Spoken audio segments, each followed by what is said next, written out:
Frankenstein's Aunt by Rune Pettersson. Larry Tallbot appears. It was lunchtime the following day. Aunt Frankenstein was in the castle kitchen, feeding Monster with oatmeal porridge.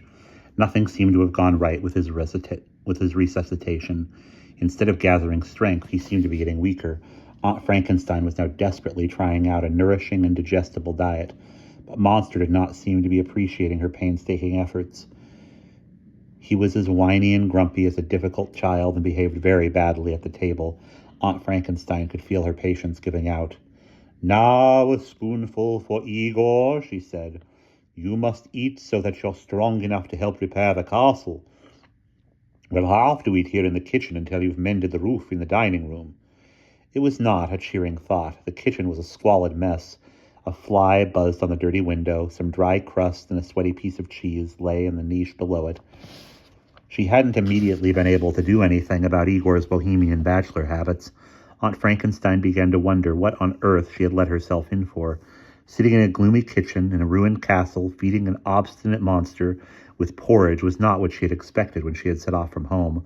She tried another spoonful, but Monster growled crossly, waved a great ham fist, and the whole lot fell onto the table.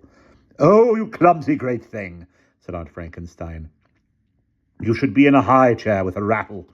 The thought went through her mind that it would be the largest high chair in the whole world, but when she saw the grimace of misery flit across Monster's face, she patted him comfortably on the hand and said, "We'll see how it goes, we'll see how it goes." They heard steps on the stairs, and Franz came in. "Aunt," he said, "there's a man up here in the hall who's come to see you. He says his name is Larry Tallbot." "Larry Tallbot? I don't know a Larry Tallbot.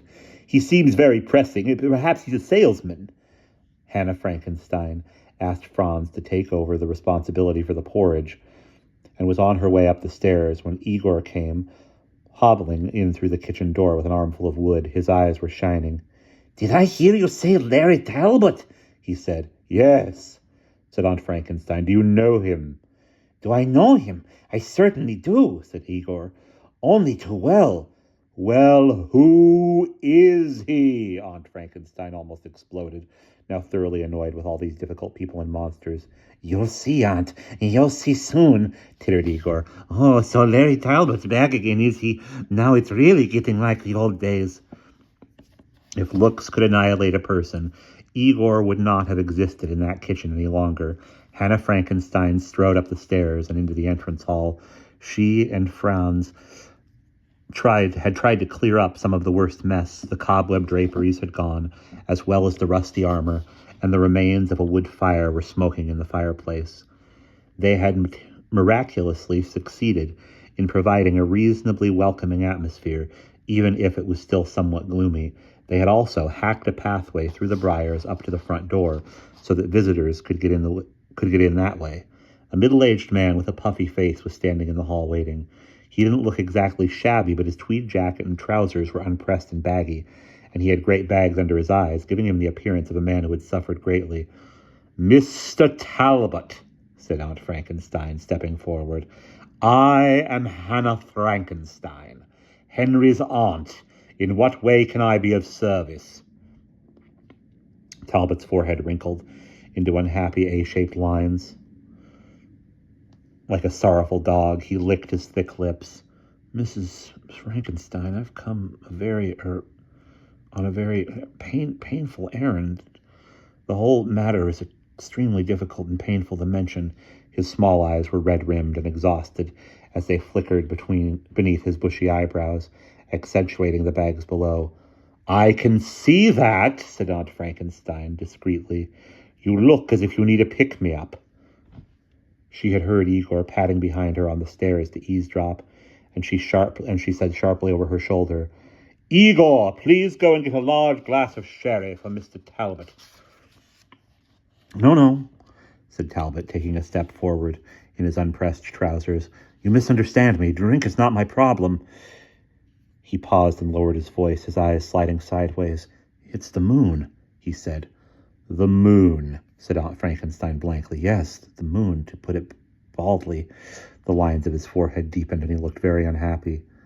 "Baldly? In other words, you mean your hair's falling out. In that case, You should consult the local hairdresser. No, said Talbot. I mean the full moon. He glanced sideways and took another step forward. My hair isn't falling out. On the contrary, Mrs. Frankenstein, I'm a condemned man. I was bitten by a werewolf in my childhood. Ow, said Aunt Frankenstein. Yes, that's what I said when it happened. Where did it bite you? Here on my arm, Talbot pointed to his tweed jacket. No, I mean, where were you at the time? Not far from here, and now I'm the scourge of the locality. The lines in Talbot's forehead deepened even further like ravines, and again he licked his dry lips. Mrs. Frankenstein, tonight the moon is full again, and I will be transformed into a werewolf again. I can already feel the early symptoms. A sound like a slight growl escaped him, and he cleared his throat with embarrassment to stop himself. Aunt Frankenstein had involuntarily taken a step backward, but she persuaded herself that all this was naturally absolute nonsense, a case for a psychoanalyst. She was quite convinced. She retained her icy calm. Oh, yes? Or to be more precise, what do you want me to do about it? Lock me up, said Talbot. Your nephew often did me that service. Then he went away, and ever since then I've been wandering around like an outlaw with no fixed base at all. I beg of you, lock me up in the East Tower. Lock me in, and whatever happens, don't open the door. That seems to be a fairly reasonable request, said Aunt Frankenstein. She called over her shoulder, since she knew Igor was standing eavesdropping behind the door.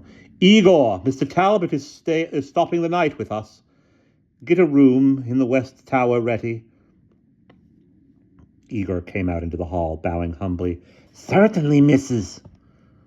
No, not in the West Tower, if you don't mind, said Talbot. The East Tower. Yes, said Igor, because Mr. Franz is in the West Tower. Of course, yes, said Hannah Frankenstein. I keep muddling the points of the compass. And the full moon rises in the east, said Talbot. That is of great significance to me. I only want to be prepared when it comes. I see, said Aunt Frankenstein, who was beginning to be thoroughly fed up with all of this. Go now, Igor, and make up the bed in the wolf lair. The East Wolf Lair. Well, you'll have to excuse me, Mr. Talbot, but I find it a trifle difficult to take all this seriously. Mrs. Frankenstein, I assure you, said Talbot, it is all deadly serious, and it could be that quite literally. If you forget and open up my door, I become a wolf when the moon rises. A faint growl came out of him again, and he cleared his throat uneasily. Hannah Frankenstein walked toward the kitchen stairs. Mr. Talbot, she said, we've spoken about this enough now. If you wish to, you may become a whole zoo. I will not be opening the door. Good day.